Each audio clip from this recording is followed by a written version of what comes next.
नमस्कार friend. Uttarakhand special GK जो काफ़ी ज़्यादा इम्पोर्टेंट है।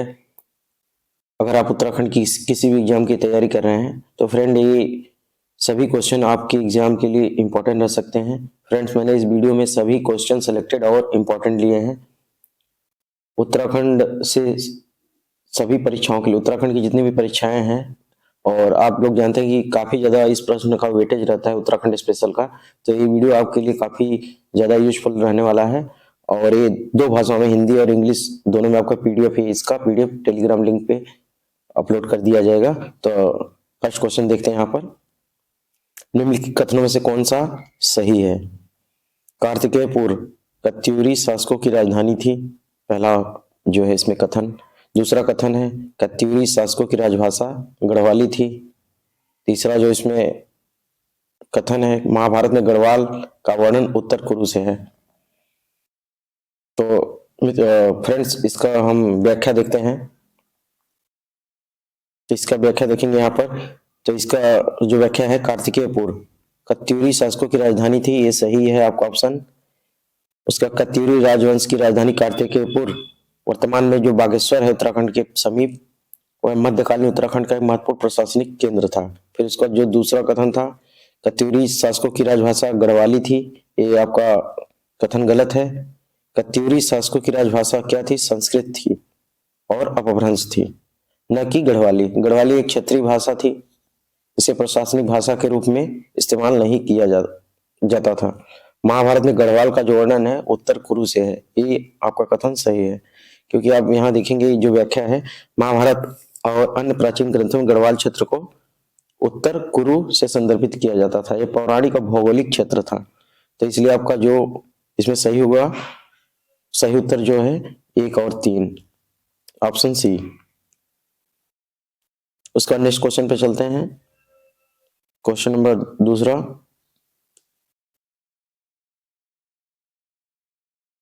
निम्नलिखित में से कौन सा सही सुमेलित नहीं है? टिहरी राज्य प्रजामंडल की स्थापना वर्ष 1939 में हुई। दूसरा जो यहाँ ऑप्शन है, ब्रिटिश द्वारा गढ़वाल कुमाऊं में आधिपत्य वर्ष 1815 में हुआ। टिहरी रियासत का भारतीय संघ में विलय 1 अगस्त 1949। उसके बाद जो लास्ट यहाँ ऑप्शन है, गढ़वाल मंडल की स्थापना वर्ष 1959 में हुई। तो इसमें देखना है कौन सा हमारा ऑप्शन सही नहीं है। तो इसमें जो हमारा सही उत्तर है डी है। आइए व्याख्या देखते हैं। इसका जो व्याख्या है, गढ़वाल मंडल की जो स्थापना है वर्ष, गढ़वाल मंडल की स्थापना का जो वर्ष है 1959 ही गलत है। आज सही जानकारी देखते हैं। टिहरी राज्य प्रजामंडल की स्थापना वर्ष 1939 में, तो सही है। टिहरी राज्य प्रजामंडल की स्थापना 1939 में हुई थी। यह आंदोलन टिहरी रियासत में लोकतांत्रिक सुधारों और जन कल्याण की मांग के लिए किया गया था। और जो ब्रिटिश द्वारा गढ़वाल कुमाऊं क्षेत्र पर अधिपत्य किया गया था, वो कब किया गया था? 1815 में। ये भी आपका ऑप्शन सही है। तो 1815 में क्या हुआ था? ईस्ट इंडिया कंपनी ने गोरखाओं को हराकर गढ़वाल और कुमाऊं क्षेत्रों पर कब्जा कर लिया था, और इसका कुछ हिस्सा ब्रिटिश शासन के अधीन आ गया, जबकि शेष गढ़वाल टिहरी रियासत के रूप में राजा सुदर्शन शाह को सौंप दिया गया था। और जो टिहरी रियासत का भारतीय संघ में विलय हुआ था 1 अगस्त 1949 को हुआ था, यह भी आपका ऑप्शन सही है। टिहरी रियासत का भारत में विलय 1 अगस्त 1949 को था, जिससे यह भारतीय गणराज्य का हिस्सा बन गया आजादी के बाद। गढ़वाल मंडल की स्थापना वर्ष 1959 गलत है आपका ऑप्शन, क्योंकि इसकी जो स्थापना हुई थी वर्ष 1969 में हुई थी, और इसे उत्तर प्रदेश के प्रशासनिक सुविधा के लिए बनाया गया था इसे। आइए हम तीसरे क्वेश्चन पर चलते हैं। तीसरा क्वेश्चन है यहाँ पर, किस परमार शासक का वर्णन जहांगीरनामा में किया गया है? किस परमार वंश के शासक का वर्णन जहांगीरनामा में किया गया है? तो इसका राइट आंसर है ये। आइए व्याख्या देख लेते हैं इसका। जहांगीर के आत्मचरित या आत्मकथा बोलते हैं जिसे, एक जीवनी होती है, एक आत्मकथा होती है। तो जहांगीरनामा में परमार वंश के शासक श्याम शाह का उल्लेख किया गया है, तो ये राइट आंसर है। और जो व्याख्या है, श्याम शाह गढ़वाल वंश के परमार वंश के एक शासक थे। जहांगीरनामा में इनके बारे में उल्लेख मिलता है। यह स्पष्ट होता है कि मुगल शासन काल के दौरान उनका गढ़वाल क्षेत्र में प्रभाव था। और इन्होंने मुगलों के साथ कैसे संबंध बनाए थे? कूटनीतिक संबंध बनाए थे। और बात करते हैं यहाँ पर पृथ्वी शाह के बारे में। ये भी परमावंश के शासक थे, इनका उल्लेख नहीं मिलता। बलभद्र शाह का भी उल्लेख नहीं मिलता। प्रद्युमन शाह का उल्लेख यहाँ मिलता, इसमें नहीं मिलता जहांगीरनामा में, लेकिन इनके बारे में एक यहाँ पर पॉइंट मिलता है आपको, जो एग्जाम के पॉइंट ऑफ से बहुत इंपॉर्टेंट है। गोरखा आक्रमण इनके ही शासन के दौरान, जब ये गढ़वाल के शासक थे तभी हुआ था। अब नेक्स्ट क्वेश्चन पे चलते हैं। यहाँ पर क्वेश्चन है, गढ़वाल के निम्नलिखित परमार वंश के शासकों को आरोही क्रम में व्यवस्थित कीजिए। तो यहाँ पर आप देखेंगे आरोही क्रम में व्यवस्थित करने के लिए आप क्या करेंगे? पहले आप देखेंगे यहाँ पर जो कथन दिया गया है या फिर जो क्रम दिया है, तो इसमें आप देखेंगे कनकपाल, क्योंकि आप पहले ही क्या कहते हैं, शासक रहते हैं इस वंश के। और सबसे लास्ट आप यहाँ पर ट्रिक लगा सकते हैं, कौन है? मानवेंद्र शाह।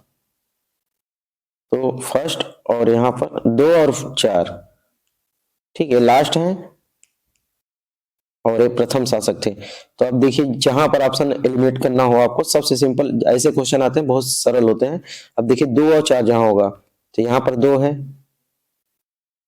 और क्रम ये देखिए 4 है, तो आपका यहाँ ऑप्शन डी सही हो जाएगा। तो आपका टाइम मिनिमाइज हो जाएगा इससे। और इसकी व्याख्या देख लेते हैं। देखिए कनकपाल जो है गढ़वाल परमावंश के संस्थापक थे 9वीं शताब्दी के दौरान। बलभद्र शाह कनकपाल के वंशज हैं, बाद में शासक बनते हैं। फतेह शाह एक 17वीं शताब्दी के हैं, गढ़वाल के प्रमुख शासक थे। मानवेंद्र शाह आधुनिक गढ़वाल के अंतिम राजा, 20वीं शताब्दी। ये आपका क्रम है, चाहे तो इसे आप लिख सकते हैं और पीडीएफ हम उसमें सेंड कर देंगे। और देखिए 2, 3, 1, 4 ये आपका ऑप्शन सही होता है। उसके बाद नेक्स्ट क्वेश्चन की बात करते हैं, 5वां क्वेश्चन। तो यहाँ 5वां क्वेश्चन है, उत्तराखंड में प्रकाशित पहला पत्र समय विनोद का संपादन वर्ष 1968 में किस जनपद में किया गया था? तो ये ऑप्शन आपके सामने ही है। तो नैनीताल में किया गया था। समय विनोद का उत्तराखंड में नैनीताल जिले में प्रकाशित होने वाला पहला एक महत्वपूर्ण क्षेत्रीय समाचार पत्र था, जिसकी स्थापना किसने की थी? अधिवक्ता थे जयदत्त जोशी। शुरुआत में इसके जो ग्राहक थे, कस्टमर थे, कितने थे? सिर्फ 32 लोग थे। और मात्र 2 वर्षों के भीतर पाठकों की संख्या 8 गुना 255 हो गई। उसके बाद नेक्स्ट क्वेश्चन पे चलते हैं। यहाँ पर है, निम्नलिखित घटनाओं को कालक्रम अनुसार आरोही क्रम में व्यवस्थित कीजिए। देखिए आरोही अर्थ होता है, इसे असेंडिंग इंग्लिश में बोलते हैं। आरोही का अर्थ होता है जैसे 1, 2, 3 आप बढ़ते हुए क्रम आप इसे समझ सकते हैं। अवरोही का होता है घटते हुए क्रम में, क्योंकि अब आजकल एग्जाम का पैटर्न बदल रहा है, तो क्वेश्चन का भी पैटर्न बदलेगा, पूछने का तरीका।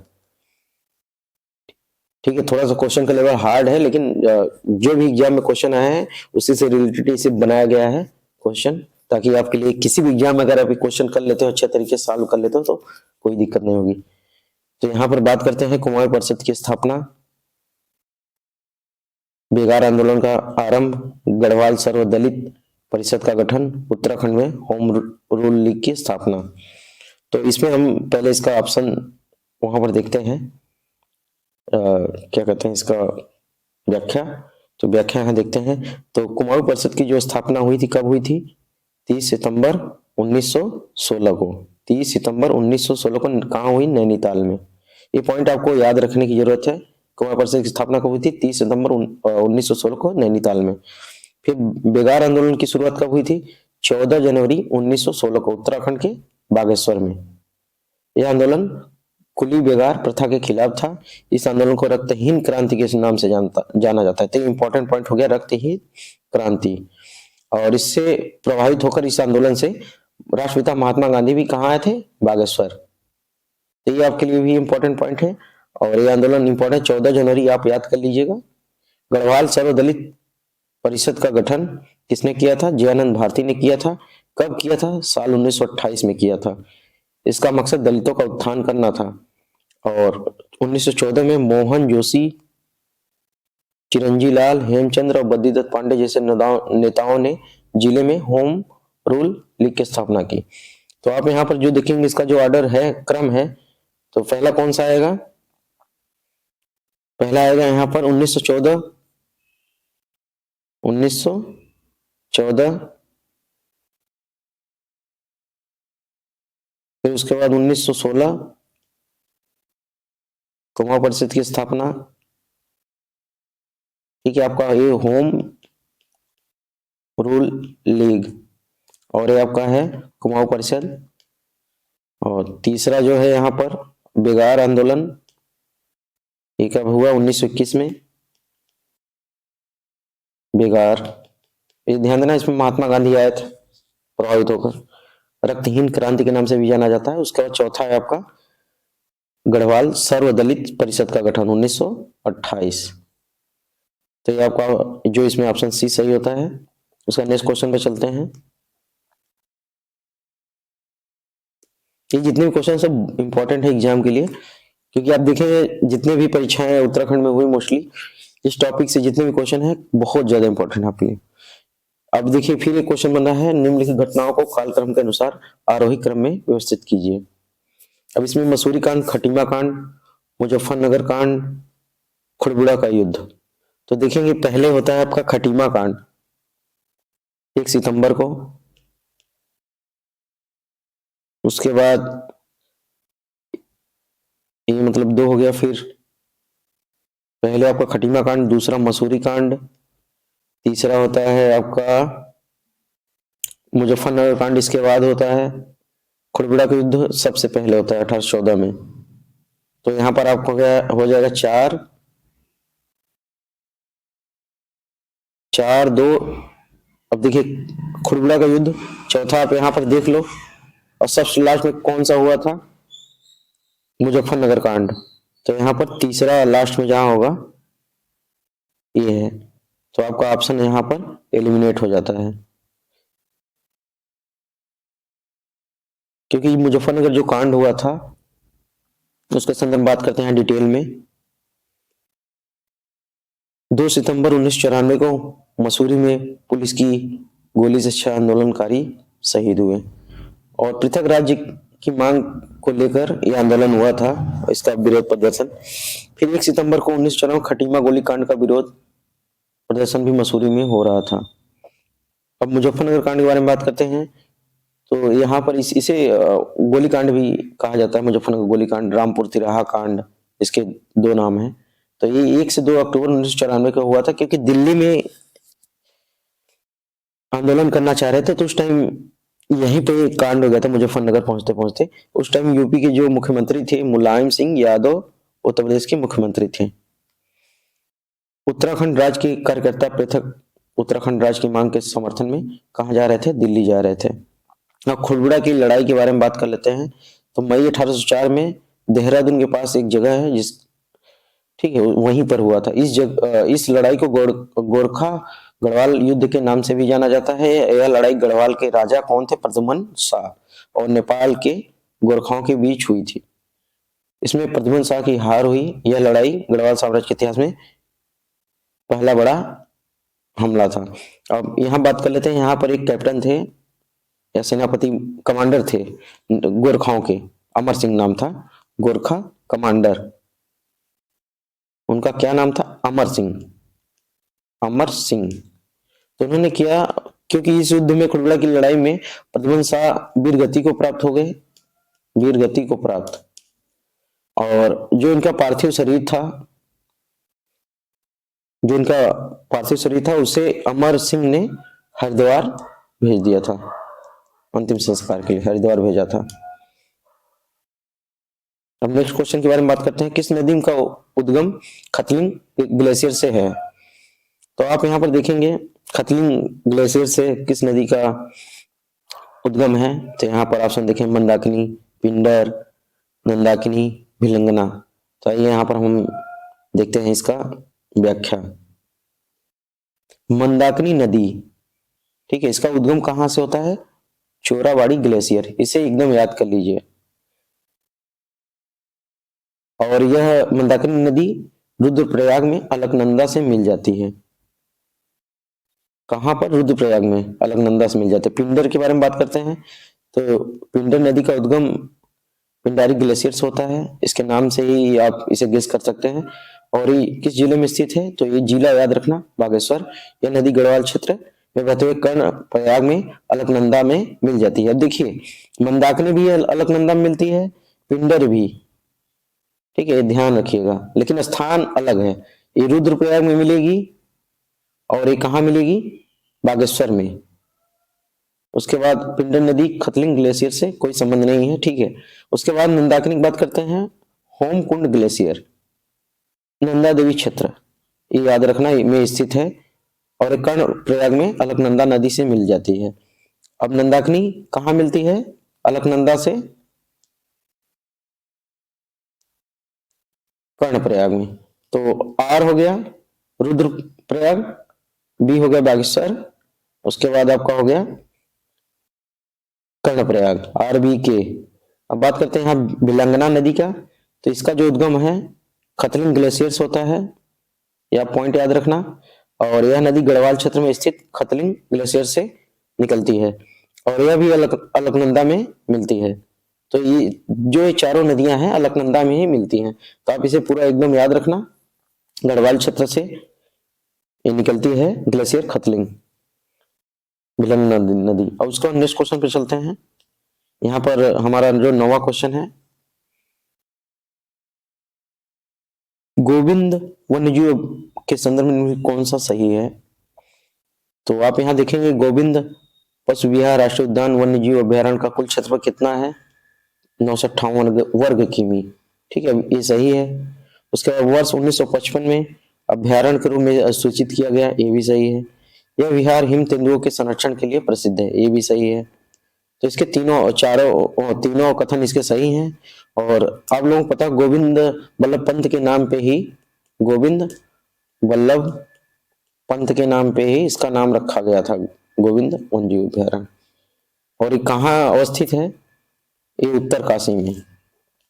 आइए बात करते हैं यहाँ पर गोविंद पशु वन विहार राष्ट्रीय उद्यान वन्यजीव अभ्यारण्य भारत में इसी के नाम से जाना जाता है। उत्तरकाशी शहर के पास कहाँ पर है? सुपिनगंज में ये राष्ट्रीय उद्यान है। इसका जो क्षेत्रफल है कुल 958 वर्ग किमी हिंद तेंदुआ संरक्षण के लिए है। 1955 में ये अभ्यारण्य स्थापित किया गया था और बाद में इसका राष्ट्रीय उद्यान में बदल दिया गया। इसका जो नाम है, प्रमुख नाम है, भारतीय स्वतंत्रता संग्राम सेनानी राजनीतिक गोविंद वल्लभ पंत के नाम पर रखा गया है। उसका नेक्स्ट क्वेश्चन पर चलते हैं। एकदम सरल क्वेश्चन है लेकिन एग्जाम में बार बार पूछा जाता है। निम्नलिखित में से कौन टिहरी रियासत के अंतिम नरेश थे? मानवेंद्र शाह। और ये देखेंगे मानवेंद्र शाह टिहरी रियासत के अंतिम शाह। 1946 में महाराजा नरेंद्र शाह ने टिहरी रियासत की बागडोर सौंपी थी और वह इस पद पर टिहरी राज्य के भारत में विलय होने तक यानी 31 जुलाई 1949 तक राजा थे वो।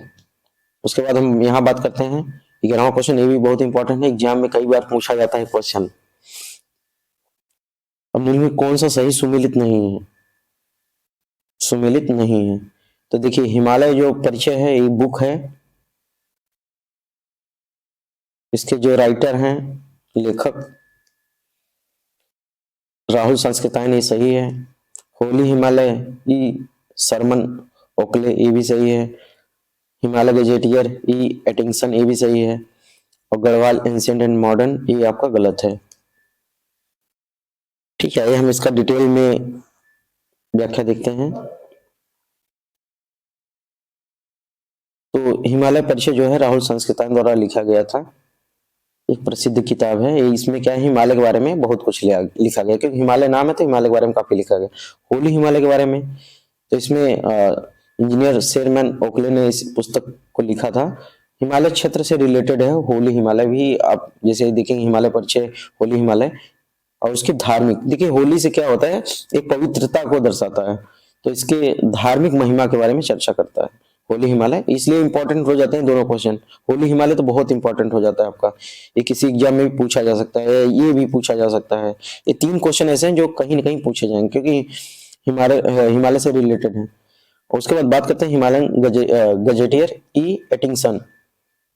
तो ये हिमालय गजेटियर एक प्रसिद्ध काम है जिसमें हिमालय क्षेत्र की भौगोलिक और ऐतिहासिक जानकारी दी गई है।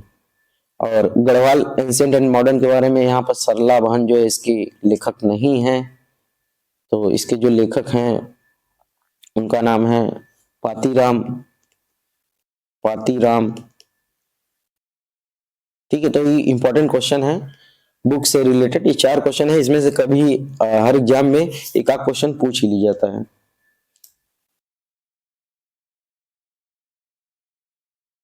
उसके बाद नेक्स्ट क्वेश्चन पे चलते हैं। इनमें से कौन सा सही सुमेलित नहीं है?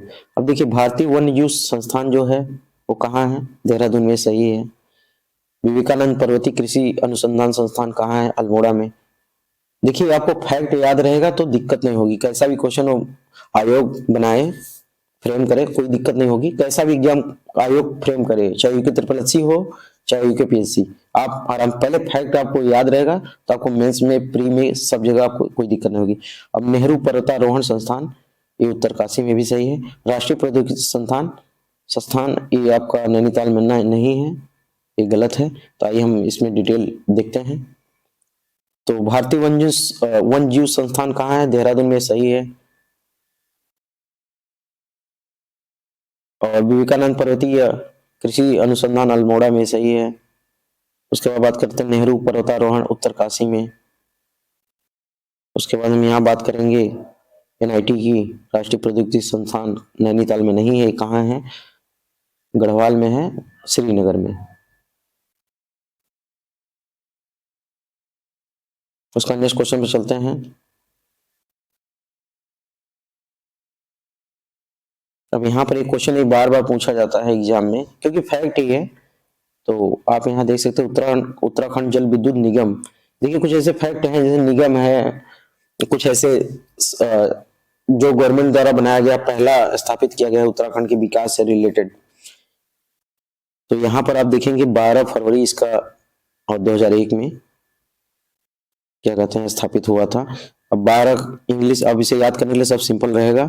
12 का इंग्लिश का जो लेटर होता है यल होता है, तो यल से आप लाइट बना सकते हैं, इसे वहां से याद कर सकते हैं। 2001 आप गठन के बाद 1 साल बाद आप यहाँ से कर सकते हैं। उसके बाद हम 14वें क्वेश्चन पे चलते हैं। 14वां क्वेश्चन है निम्नलिखित कौन सा सही सुमेलित नहीं है?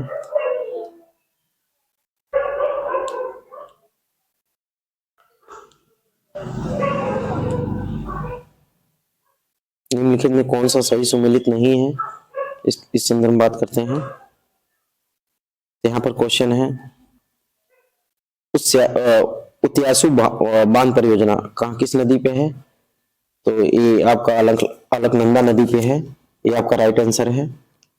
पाला मनेरी परियोजना किस नदी पर है? तो भागीरथी नदी पे, ये भी सही है। कोटली भेल परियोजना किस नदी पे है? तो आपका ये सी गलत है, क्योंकि आप लोगों ने पढ़ा होगा ये गंगा नदी पे है, गंगा नदी पे। उसके बाद किसो बांध परियोजना किस नदी पे है? ये टोंस नदी पे है। आइए डिटेल में डिस्कस करते हैं इसे। तो यहाँ पर देखेंगे, आप व्याख्या देखेंगे तो बांध जो है उस्याऊ बांध अलकनंदा नदी पे एक जल विद्युत परियोजना है, और एक कहाँ है? श्रीनगर में। और एक प्रस्तावित जो पाला मनेरी है जल विद्युत परियोजना, इसे इस पॉइंट को याद रखना, ये एक नदी प्रवाह परियोजना है, ये इंपॉर्टेंट है आपके लिए, नदी प्रवाह। उसके बाद किसाऊ बांध एग्जाम बार बार पूछा जाता है, एक गुरुत्वाकर्षण बांध है, याद रखना।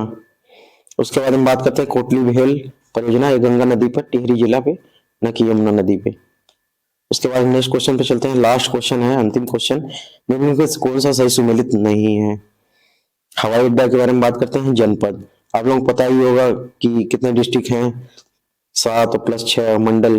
तो कहाँ कहाँ पर ये हवाई अड्डा है? तो पंतनगर आप देखेंगे कहाँ है, US नगर उधम सिंह नगर में, ये आपका राइट आंसर है। गौचर कहाँ है हवाई अड्डा? चमोली में है। नैनी सैनी बार एग्जाम में पूछा जाता है, तो ये इंपॉर्टेंट है, पिथौरागढ़ में सही है। 84 सौड़ कहाँ पर है हवाई अड्डा? तो चमोली में नहीं है। ठीक है, तो आप गलत है। तो ये कहाँ है हवाई अड्डा? उत्तरकाशी में, उत्तरकाशी। तो मोस्ट इम्पोर्टेंट क्वेश्चन थे। आशा करता हूँ आप लोगों को इस वीडियो का काफी उपयोग आप एग्जाम में करें, और इसका पीडीएफ का लिंक हम डिस्क्रिप्शन में दे देंगे, आप वहां से डाउनलोड करके और अपने